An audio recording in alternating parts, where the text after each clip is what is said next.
Hi, it's Chrissy, and today we're talking about training. Yes, I know everybody loves training. There's nothing I love more than doing some training. And that's obviously not entirely true. But I know it's really good for me, so I do it. And that's what I wanted to talk about. We often do things because they're presented in front of us. But often if we look, we could have practiced for a moment. So, I'm thinking back to some times in my job where we've had crisis and we're not prepared for it. I mean, we're partially prepared for it, but there's definitely been times when we've been more prepared and less prepared. And when we look back at why we were or weren't prepared, it usually comes back to how much training we did on it. If it was something that we did once, and we said, here you go, people generally didn't perform as well. But if it was something that we were doing regularly as a practice, we've done much better. So as much as it's sometimes painful to practice and do training, it results in something better. And I actually very recently had a conversation about something that we wanted to exercise at work.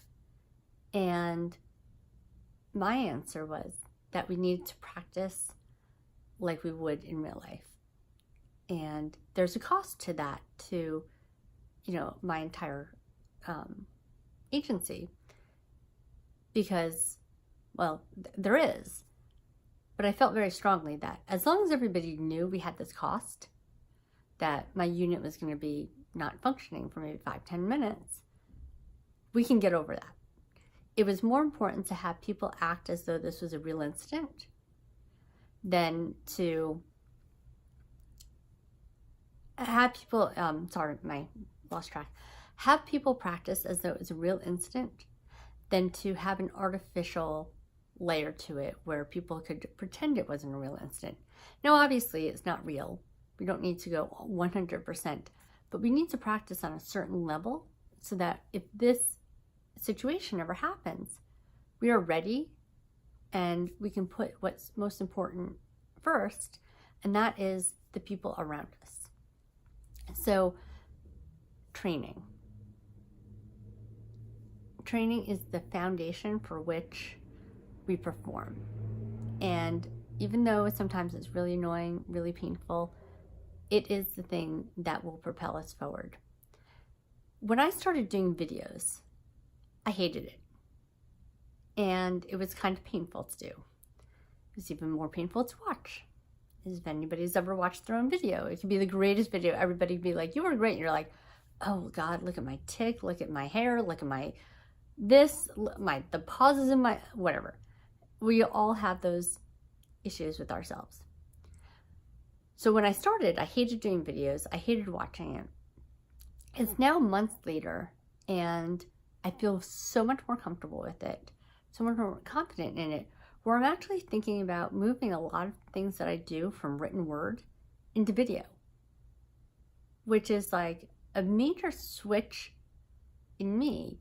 And while it's not exactly training, it is a form of training, because I've been practicing for a day when, whether I'm on a stage or I'm doing a bigger video or maybe on the news, whatever it might be, every day that I put together a video, I'm practicing, I'm training for another event. And the comfort that I'm building will show up when that other event happens. I've also started to do less takes when I do a video. Now, look, sometimes I go to do a video and I'm just kind of bumbling through it or I can't get my words together. But the more I do it, the less I'm doing of that. The more often that I can come here cold with 1, maybe 2 takes of a video. So, and that part of that is a little bit of my perfectionism too. It's not entirely related to